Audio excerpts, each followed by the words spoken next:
The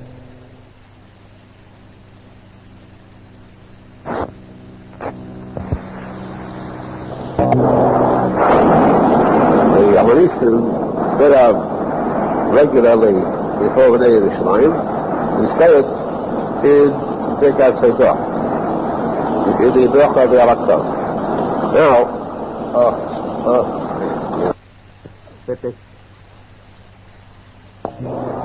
very important halacha, which I have noticed, very strangely, I've attended shiurim on Hilchos Chanukah.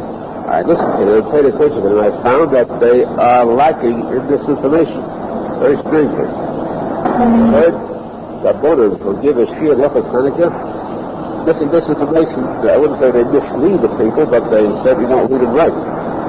It is that if you forget to say Al Nosson, carefully, if you forget to say Al Nosson, you're up to the Al Kulam. If you forget to say Al Nosson, and you go up to Baruch Atah Hashem, you say the bracha, you do not go back. Right? You don't go back. You don't say it there, but if you get to the bracha, Baruch Atah Hashem, you did not say the word Hashem. Even though you did say Hashem's name, where? Okay. You have the word Kel in that bracha.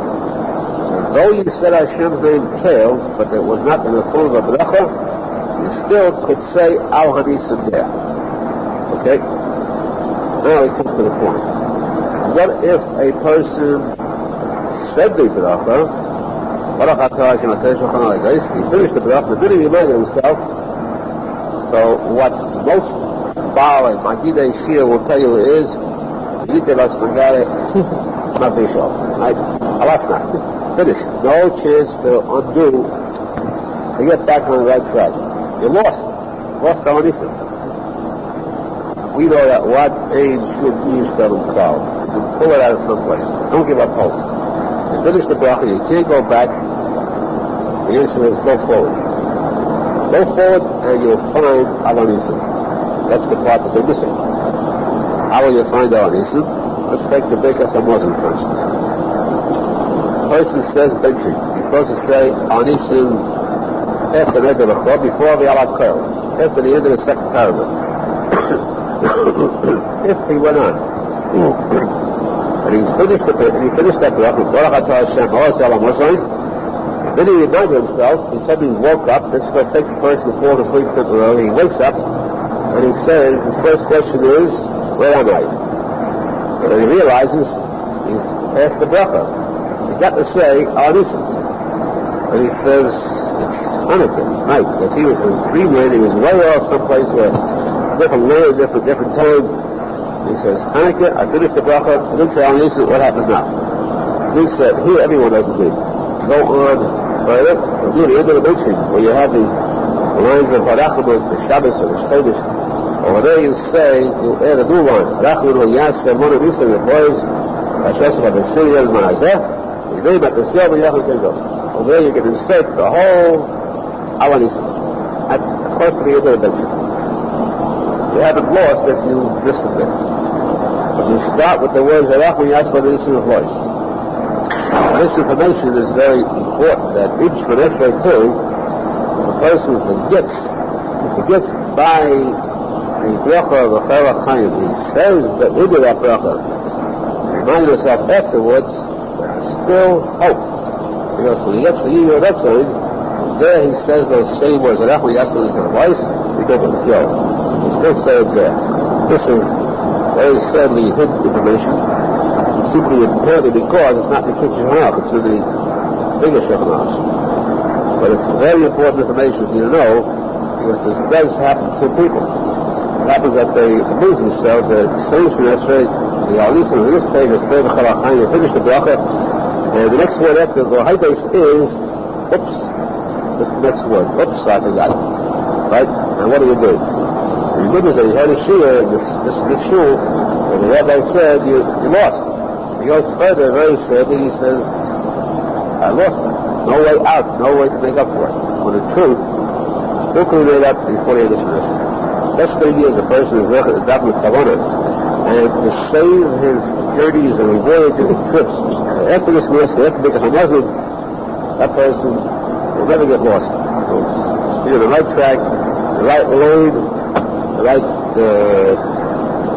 skylanes that have planes and minds travel. Not to be Mashiach Das, to let your mind wander away from. That's R Nosson. All 8 days of Hanukkah, we say a whole hour, the entire hour, not half hour like an Ishmael, but the entire hour. Why? Because the Ikar hour is for the sake of faith.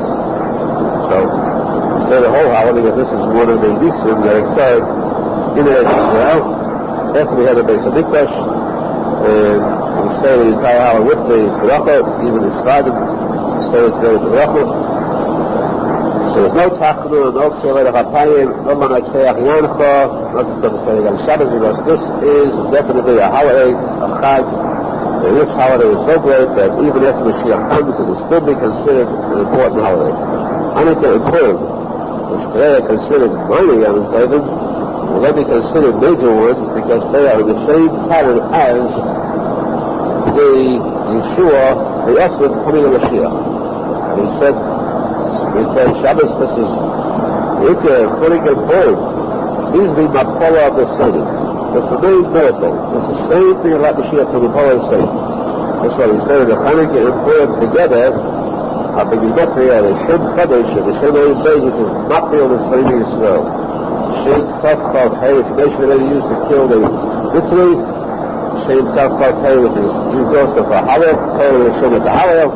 They go together, Mapola and Haidah go together, therefore Hanukkah, Purim, the Gematria, the status of Torah Shem at Aharon, which we Zecher, this Hanukkah, this year, now, this Hanukkah, this 8th day of Hanukkah, the scene of Mapola, Sadiyu, Yeshua Cholius, Bal Yisrael, Dias, Moshiach, Tikuney, Dias, there's a big guy.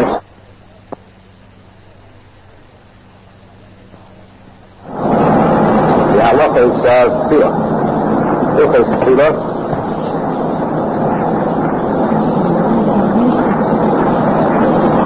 we believe we were discussing a certain item which we did not cover in full detail, a major item. This says that when a person is davening Shemon Esrei, he's standing before Hashem, we're not supposed to walk between him and Hashem. He's facing Hashem during the Shemon Esrei, so it is forbidden to walk in front of a person davening Shemon Esrei, except in case of a Shachat Chak. You can't help it. You got to get to your place, something like that. You got to be very careful to cross the path of at least as few people as possible. To walk through a shul or davening Shemon Esrei, try to avoid walking in front of them. That's walking in front of them. That refers to both Shemon Esrei or the person saying Kaddish. What is even worse than that is to sit in front of a person who is davening Shemon Esrei. I believe he mentioned that if one person is sitting, davening, the second person gets up to stage Shemon Esrei right behind him, the person is sitting saying it's not my fault. He came into my boundary. He invaded my boundary. Why should I stand up for him? It's his fault. If he was standing Shemon Esrei already, and I sat down in front of him, fine, I did wrong. Here, I sat down. When I sat, I was sitting legally. He came to stand Shemon Esrei in back of me. I shouldn't have to stand up. So for this, there are some posek who say it is true. He has a claim. He's right. Why force him to stand up? Other posek who say, no matter how right you are, like a person has the right of way on a road, right away, so he sees a car in front of him, he steps on the gas. The car in front of you. What he says, but I have the right of way. So, true that here he's right, he's justified. Oh, you're right, the other person did wrong. But you are still committing a crime saying you're told the wrong is davening Shemon Esrei, right or wrong, you're still doing wrong now. So the person must stand up, there's somebody starts Shemon Esrei. I think they mentioned, especially this part, that if you have a lot of people davening, and one person is slightly behind, he's still between Kriya Shema and Shemon Esrei, while the others have already started, he's not supposed to sit. He's not allowed to sit there. He must stand up as all the others stand up too. He remains seated, grabbing while back on the side of all around the people are standing. Davening Shneerson has some the same thing too. The Shayla about the sides. Here's interesting Shayla. That's information is good to know. According to Halacha, it says that you're not allowed to sit in front of a person davening Shneerson. Back of him, you're allowed to. How about on the side of him? You're not blocking his direct approach. So the Din says that you're allowed to sit on the side if you're completely on the side. There, Kodesh, their halacha says definitely in opposition to what the Din said. Definitely the sides are forbidden. Because the area around the person davening Shneerson is filled with the kiruv of the shechina. Standing before the shechina, and therefore both the foot and sides are forbidden area within a radius of 4 amas, about 6 feet. Or at least within 6 feet, they're not supposed to sit down. Either on the side of one davening Shneerson going to the area. And here we come back to that major Din, which we said is so sad, so a Din that is no doubt wailing or mourning and crying over why the world has neglected itself, and for which we can hardly find an excuse. Excuse for those who have learned Shulchan, or those who have learned Gemara, or those who are considered, who are, not considered, who are Talmidei Chachamim, Rabbonim, and Lamdim, and Jainim, and yet, as the Gemara says, when it comes to Tefillah, they step on a Din. Things which are so high to the top of the heavens, step on. This Din specifically, which says that when a person ends Shneerson, he walks back 3 steps. He walks back 3 steps, he's supposed to remain where he walked back.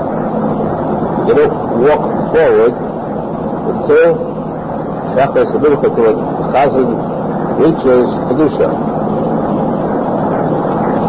Maya, when the Chazan stops Kaddish.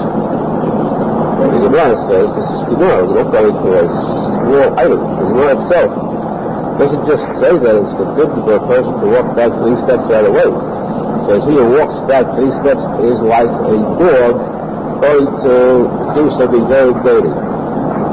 Extremely harsh lesson about a person who does that. So a person has to be careful not to walk back 3 steps until the time designated time is come. Then what he did says, the R Avraham, we're going to all bring this shadow. A person who walks back 3 steps, what is he doing? Until now he was inside the throne room of Hashem. Private communion with Hashem. The English Shneerson, as I say, remember, he walks back 3 steps, he retreats out. You're not allowed to turn your back on the tree. Instead of turning over, you just walk backwards 3 steps out of the throne before the throne of Hashem. You are now back out of the heavenly throne room, and then you walk forward again 3 steps, to be back to where you are now. So that means that when you walk back 3 steps, you're still facing Hashem, and you get a secret that nobody goes past this area. You walk back 3 steps, just people walking good, block them and crossing the path. So breaking the rays that tie you with the street. So the Din says very clearly, he says, try to avoid a person who sees someone walk back 3 steps and has ways, he won't walk across his path, no matter what. That's a mistake. So you get a person who doesn't have brains, who doesn't know, so the person walking back 3 steps, you try to block it, don't. Like that shot, please stay put, or walk around me, or wait till I finish and return. But if, this is if, what if you walk back 3 steps and you see somebody who is very stubborn, or where there's no chance to get there, he's running. You'll not be able to stop him. Should you rush forward 3 steps so that way you avoid his going past your area, or should you wait back there and let him break that rule, let him break that connection. Here, all a place can scream out, stay back. Let this person go through. He's doing the wrong deliberately, otherwise let it. You don't do wrong on his account. Don't go forward 3 steps, even if it means somebody going past your integrity. This is how important, how vital, how strongly stressed this thing is. And the Tikuney is very tragic. We're speaking about an election, still with the ordinary thing.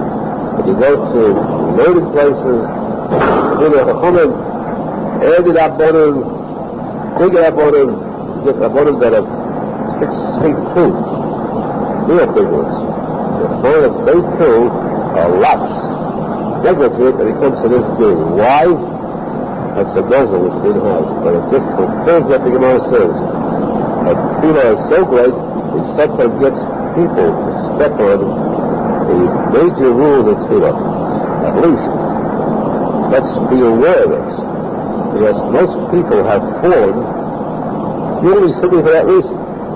Because they follow this dude. They wait, they follow, they stay back, they wait, they require the work. And these simple, ordinary people go to a school where you have Gedolim. You see these Gedolim, walk back and walk forward right away.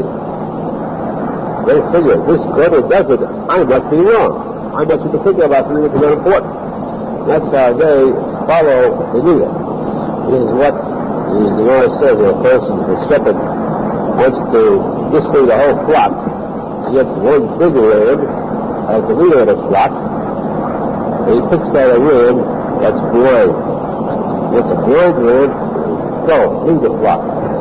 One of goes, you imagine what kind of pitfalls, what kind of a bulls and briars he leads them to.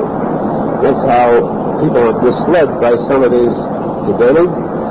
For some reason like this case, at least as I said, let's be scared on this point. Let us not surrender to Chaos and Medana, the Bavly, who picks up these illusions to mislead. Know that this is a major law. Anybody says to you, a Gedol, a Lobby says, what are you so particular about? Why this duty? Argument on the other side always is, what are you so particular about this duty or other duty? Why don't you pick another one? Why this one? With an argument like that, you can take out the whole Shulchan. You release everything. The answer is, the real answer to that is, that it's not just a dude. This is a Gemara which says dog, dirty dog. You want me a dirty dog before Hashem? He's a dirty dog before Hashem, Hashem. So, this is why this din, the Gemara says that, it's not a simple, a minor, late-coming din. Plus, throughout all the halachas of Shulchan, plus the item I just mentioned, when they stress even if it's a matter of breaking another rule, they have to walk in front of you. So vital is this thing, it must be kept. This is the answer to those who are misled, who want to mislead. Let's us keep on the right path, and let's assist in these efforts to have our tools answered. Yes, it's good. We started with that because that's the most important part of the entire tefillah. Now that we're going back to the beginning of tefillah, we take the beginning of tefillah again, it pays to repeat similar beginning, simply as a review, and to get these doing facts described deeply to a person that over years if it tends to forget. So deep it is now, more difficult it is to forget. Something that doesn't take years to forget.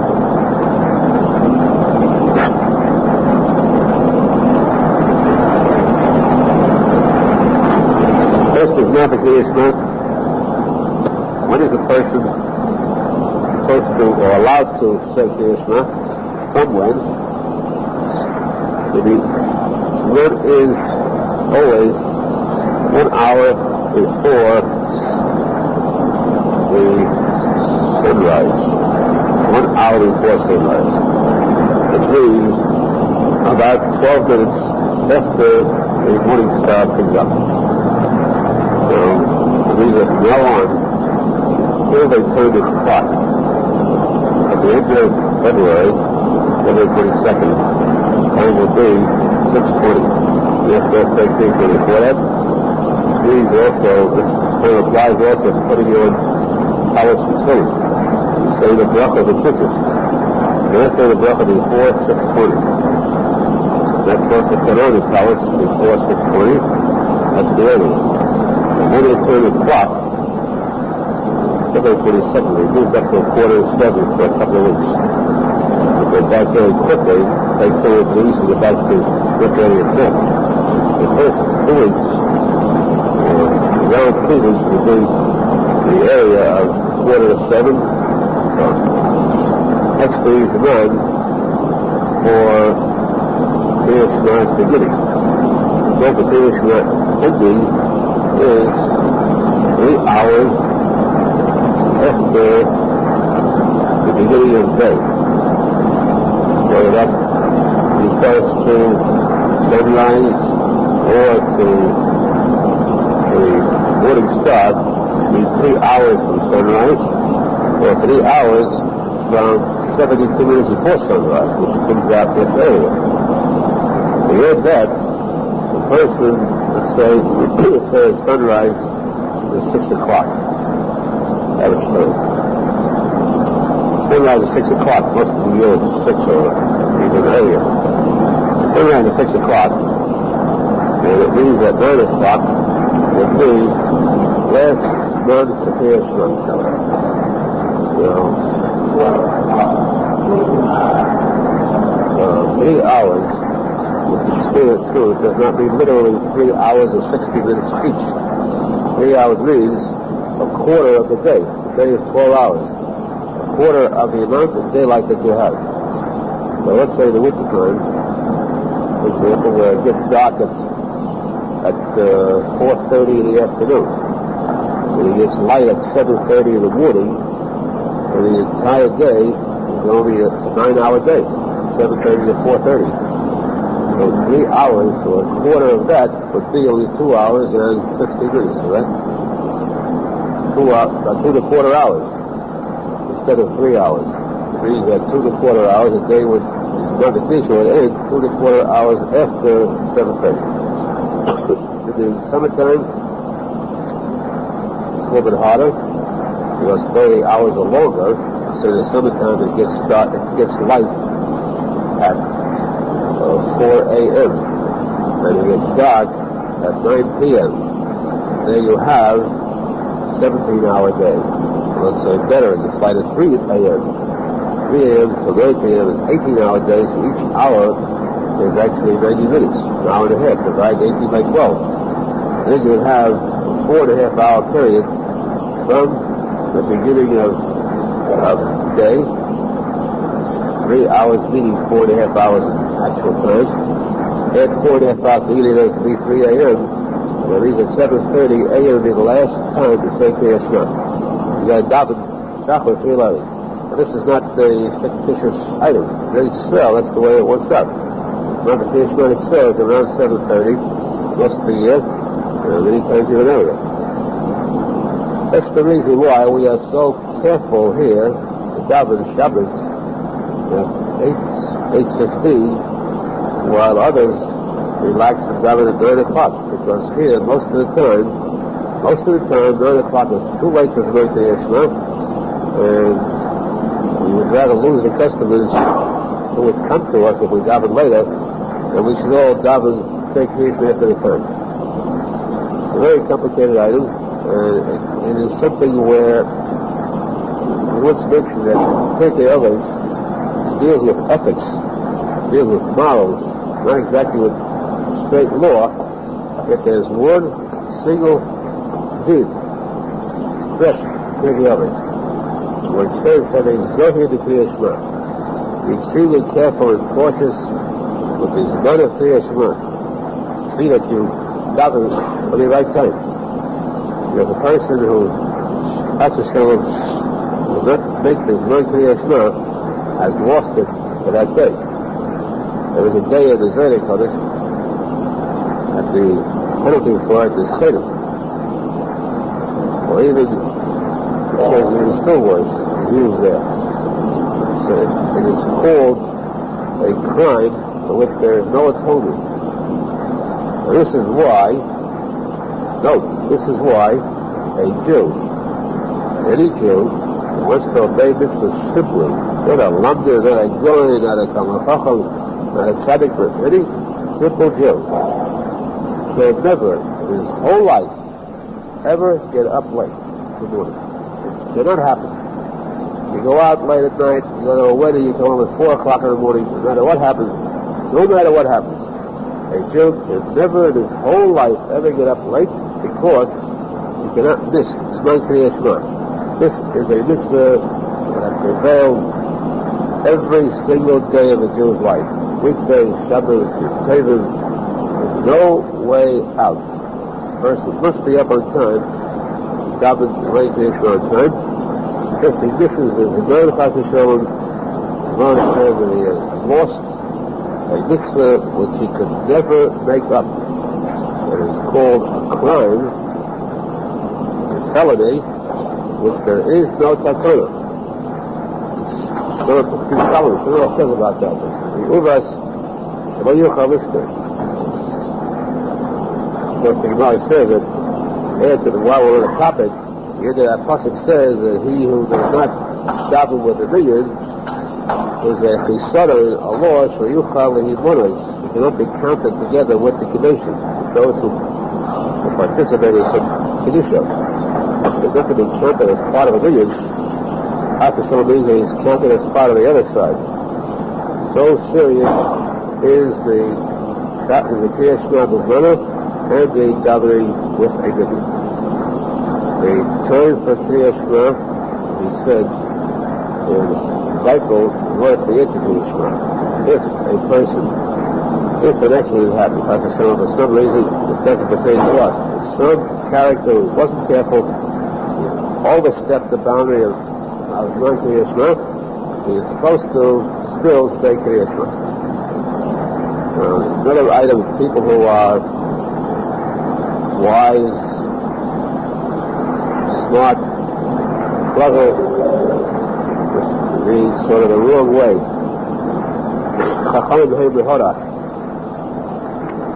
They're very clever, they speak they're clever, and they say they get up in the morning. Let's say that the Zman Kriyas Shema is 8:30, and they want to sleep late. Instead of getting up 6:30, 7:30 to make this run, they get up at 8 o'clock, 8:15. When they wash, they say the brachas, and they say Kriyas Shema, just the Kriyas Shema alone. Then they relax, then they can daven later, because they've already covered themselves with the Zman Kriyas Shema. They kept davening, repeating again as part of the davening, but they have fulfilled the mitzvah of Zman Kriyas Shema. This is what many people, these wise ones do. The wise ones or the wet ones as they advertise them.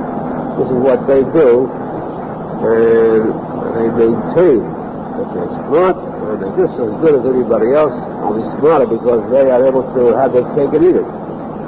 The fact is that if they get marked, they get a 0 on that test, because just as important as the Kriyas Shema is, so too are the brachos of Kriyas Shema. Starting from after Baruch to Kriyas Shema, and any bracha God you say after Kriyas Shema must be said within that same time. If they're going to say Kriyas Shema now, and the brachas later on after this month, they might have made Kriyas Shema, but it's an orphan Kriyas Shema, without the brachas on both sides, without a father and mother. And later they will say the brachas after this month. They lost out on a major business. I'll never fall for that type of evasion. Best thing is to live in purity, fill this mitzvah with promptness and with care, with a concern for a real deep importance of the mitzvah, which is the holiest part of the entire davening. And there's one part of the davening which is a mitzvah b'deraisa. The Torah says, "Shachbacha kumecha." You rise up in the morning. When you go to sleep at night, get up in the morning. These 2 times you have to say Kriyas Shema. This is the Koi Savachu. Koi Savachu, the blessing, the greatest blessing is the Koi Kofei. 45 letters of Kriyas Shema. To fulfill this mitzvah, never in our lives to ever miss out So the mitzvah Kriya Shema is mana Kriya Shema is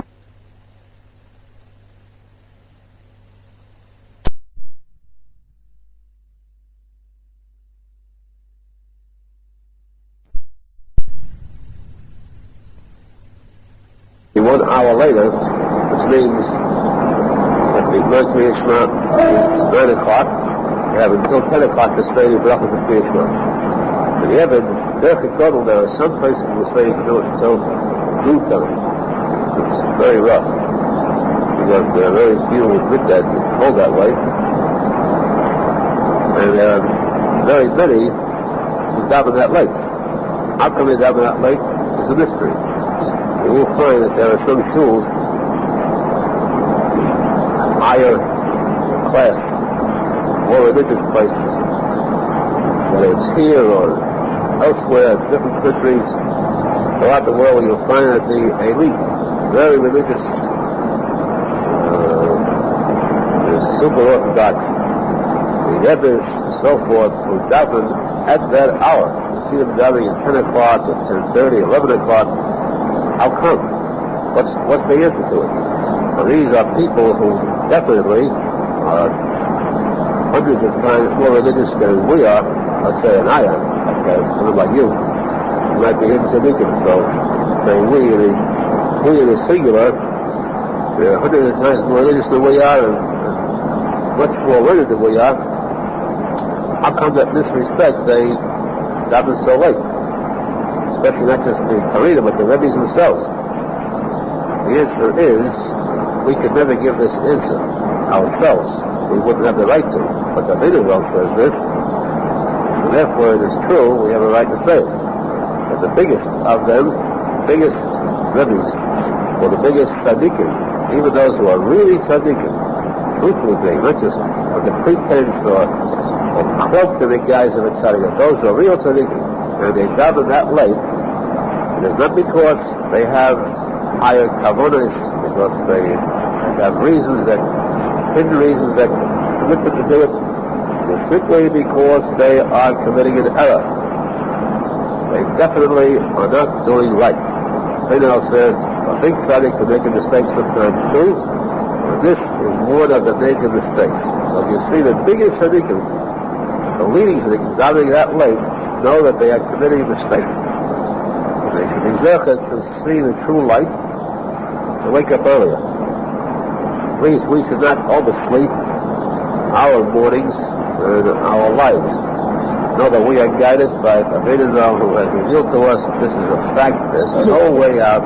This is the ikon. Davening Basman. So we mentioned yesterday too that the entire Pirkei Avos, one place where as a halacha stays, besides ethics and morals, one halacha which is that a zohir the Kriya Shema.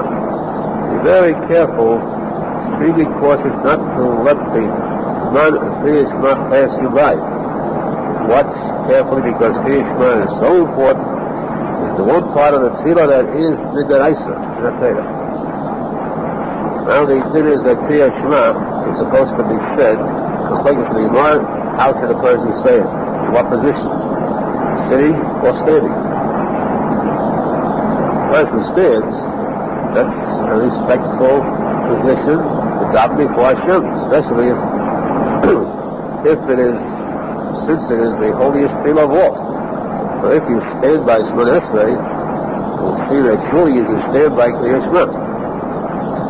Yet despite this, the Kriya Shema is in the section of tefillah that refers to the throne of Hashem, which represents sitting. The person must sit.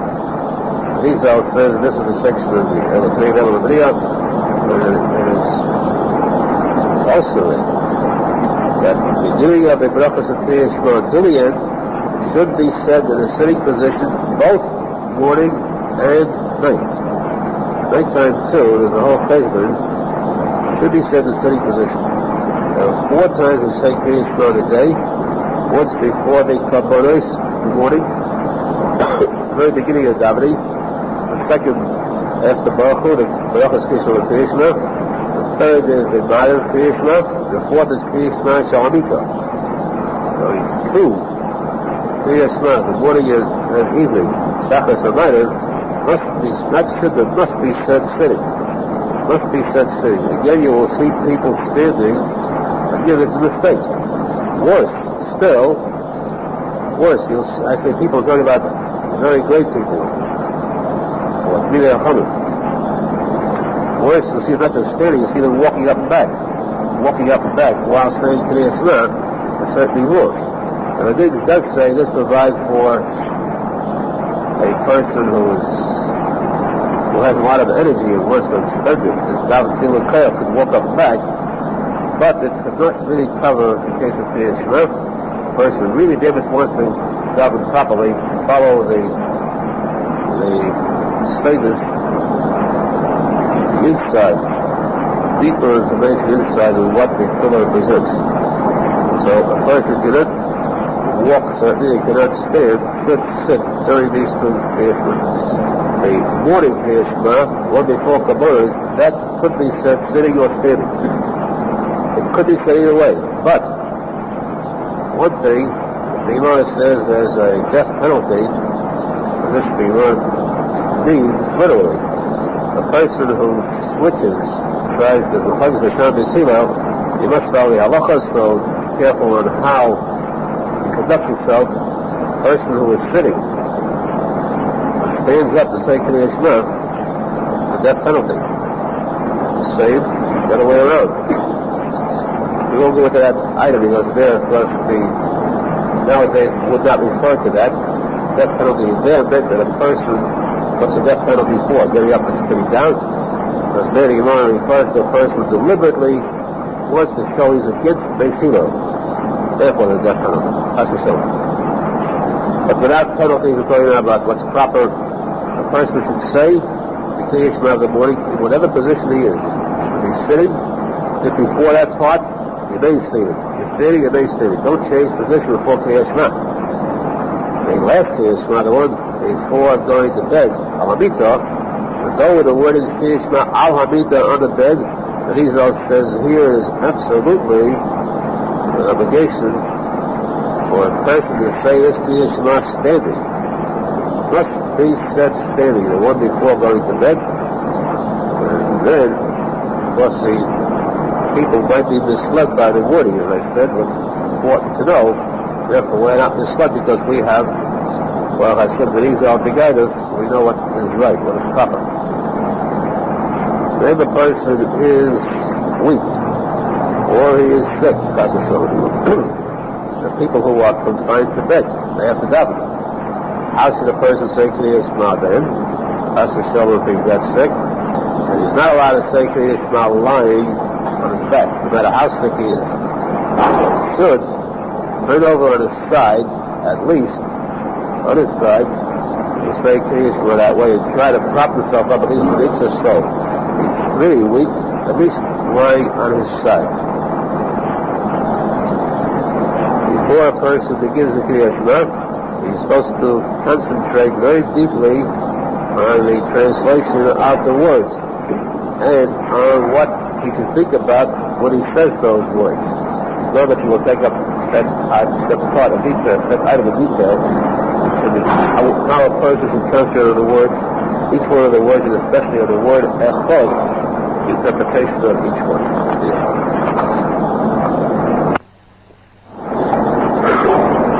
The person begins the Kriya Shema.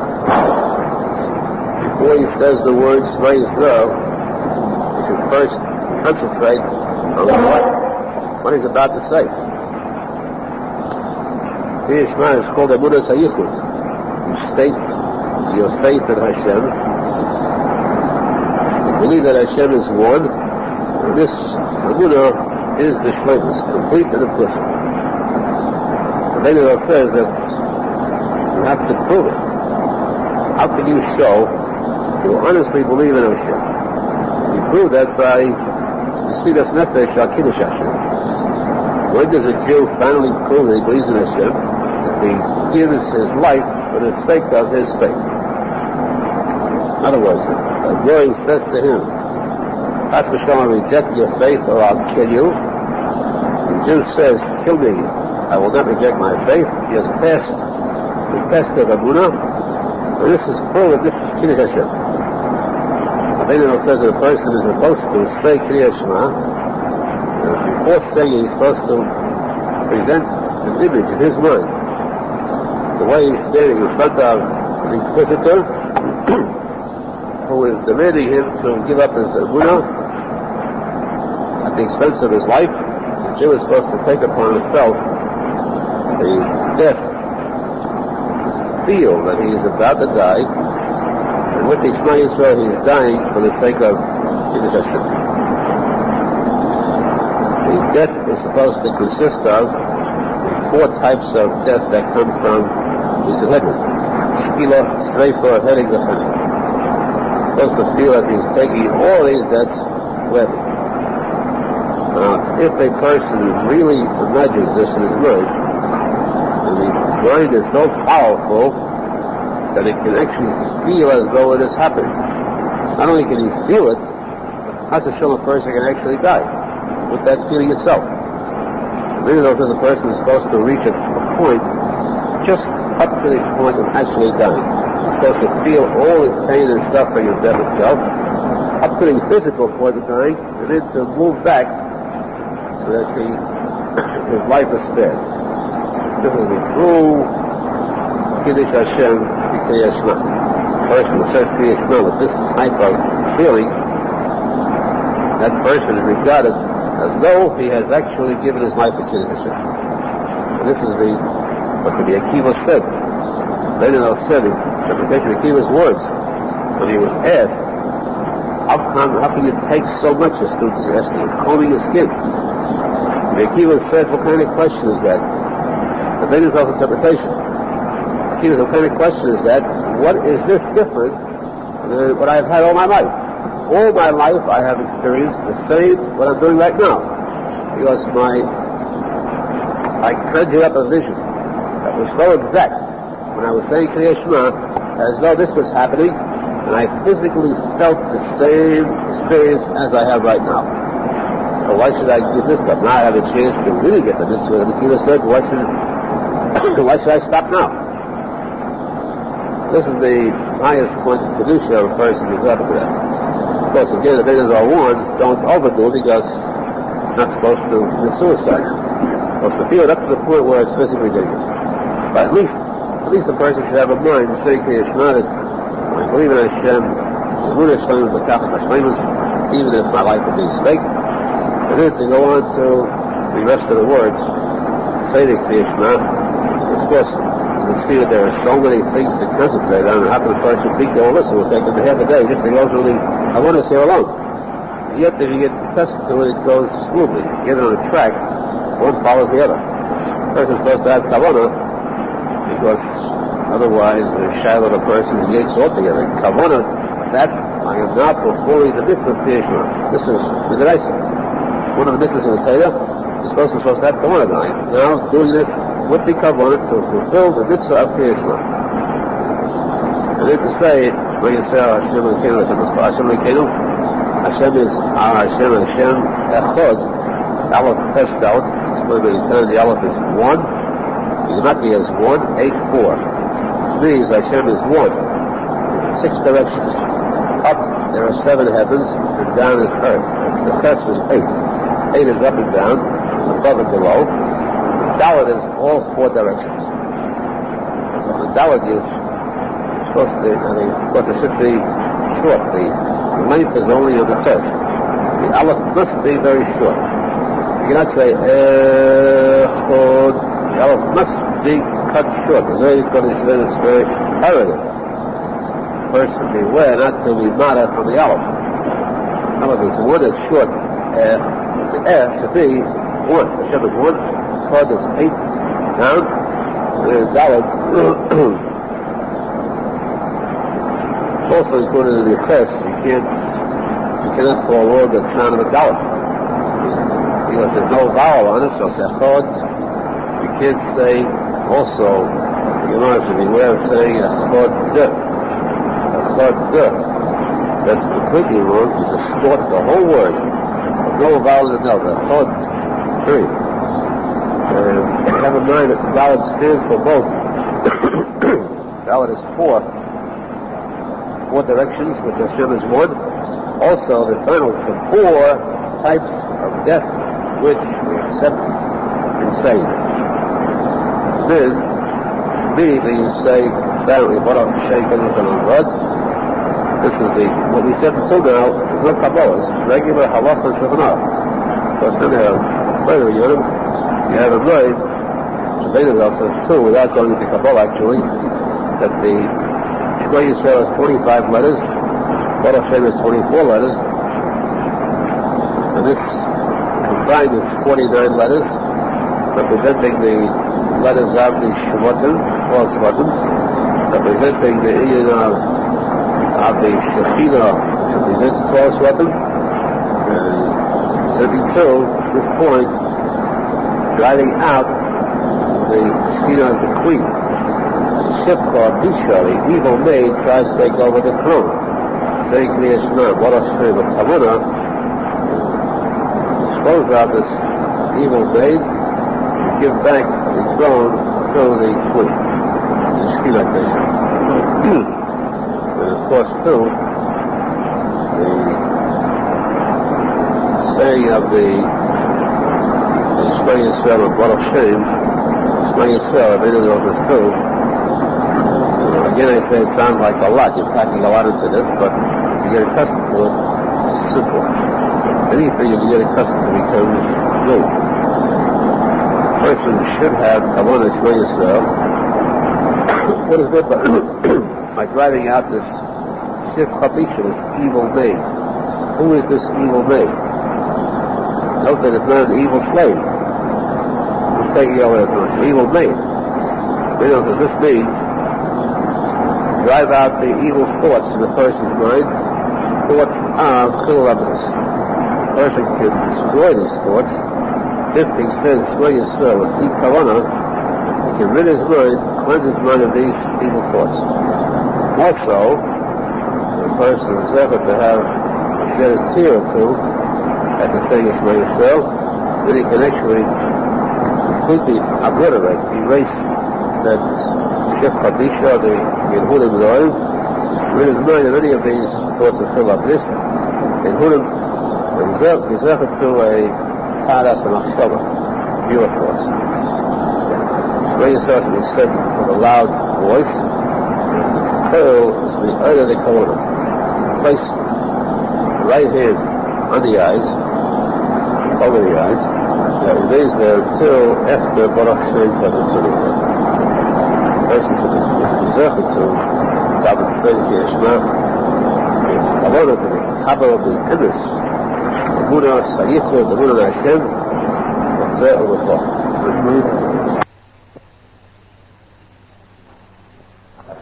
Continuing the topic of Kiruv Shema, we said you're supposed to have Kavanah, special Kavanah at the reading of Shema Yisrael. Before you start Shema Yisrael, you have the necessary thoughts above what you're about to perform the mitzvah, the Shema, of saying Kiruv Shema, one of the Tariyag mitzvahs in the Torah. Secondly, that you are ready to accept the Mesiras Nefesh, give your life for the sake of these words. You believe in Hashem. Yeah, the Munah Teicha, there's 49 letters, as we said. Shema Yisrael 25, Baruch Shem is 24. About we said about that, the Tikuney Zohar is filled with a lot of topics in it. Then we start the Kiruv Shema itself, the Parshas of the Kiruv Shema. The Ahavta is the first Parsha. The first line specifically should have more kavanah, or as much kavanah as possible. The Ahavta is the there we state the Ahavta. Note that there are two degrees, two levels of serving Hashem. One is called Yira, fear. The other is called Ahava, out of love. The degree of Yira is a lower degree. To serve Hashem, a person is supposed to fear Hashem, of course. He's not allowed to start with anything but that.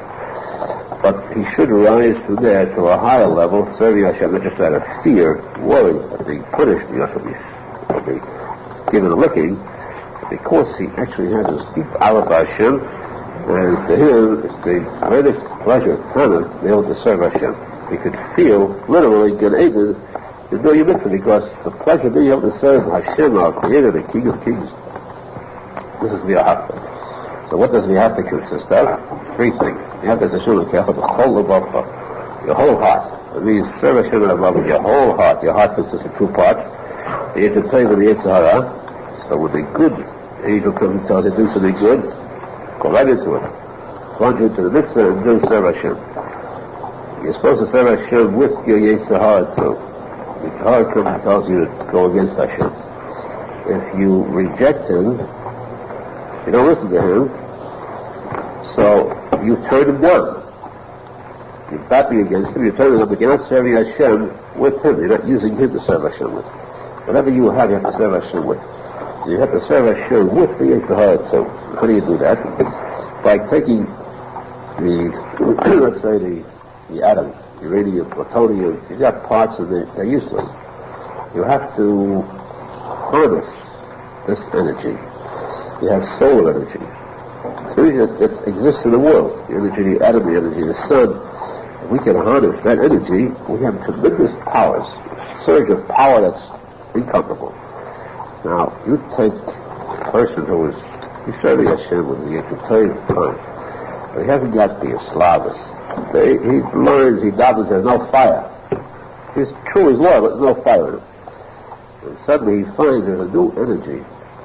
Now outside, if he can harness that energy, he's got tremendous fire there. There's no fire like the fire of the Yetzer Hara. His heart becomes attacks him. He gets filled with a surge of desire, a surge of passion for sin, Chassidut. There's fire there. Take that fire, harness it, control it, and throw it right into the battle for, not battle, but the service of Hashem. You suddenly filled with desire. Use that burning desire for the sake of Torah. I have a burning desire to sit and study Torah. Desire because of what? Because of the Ahavta. The person has a real, true Ahava, and there burns a fire within him, an unquenchable thirst. Serve Hashem, to serve properly, and there's no satisfying it. You want more and more. It's a fire that cannot become extinguished. So if you get a person attacked by the Yetzer Hara, use that fire, turn it quickly into a slave rather than a master, to serve him. That's why it says, Leiv is heart. It's not libcha, your heart, but levavcha, two hearts. Right side, left side, the whole levavcha. Serve Hashem with all your heart. The whole heart, you can serve Hashem with the Yetzer Hara too. The trick is not to knock out the Yetzer Hara and finish. The trick is to get him, put some reins on him, step on him, and have him serve you. He's got energy, he's got fire. He's got fire now for good, purified. That's the first one of the three. The whole nafshecha means with your life. If it's necessary to give your life for Hashem, do it. If a person cannot be zecher to that stage, like the millions of Jews in the time of the Nazis, who was zecher to give forth, to return the neshama in such purity, in such kedusha, the neshama that comes out because of Kiddush Hashem. How high, how heightened it becomes the Shekhinah itself. The brightness of the Shekhinah becomes redoubled and multiplied infinitely through the passing of these holy neshamas. A person doesn't live to that point, doesn't reach that point where he's able to serve Hashem this way, at least he should imagine in his mind. Conjure up a vision of his standing in front of the enemies of the Jews who want to kill him, and he should say, I have to ask Hashem to take him Hashem, I give you my soul. I will not submit to these inquisitors, I remain loyal to the end. That's serving Hashem with your life. Even though you come out of it completely alive and unscathed, you still get credit that he gave you soul Hashem. The holy Adecha means whatever is precious in a person's life, that you can serve Hashem with. In most cases, the Yadach will be your wealth. Serve Hashem with your wealth. If you have money, it is called upon to serve Hashem with, to do it. Hold the Yadach. Do it without hesitating. As the song says, Shulchan, the other song says, the person should not be a fool.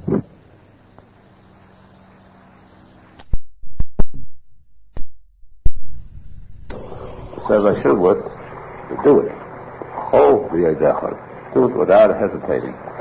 As the song says, Shulchan, the other song says, the person should not be a fool.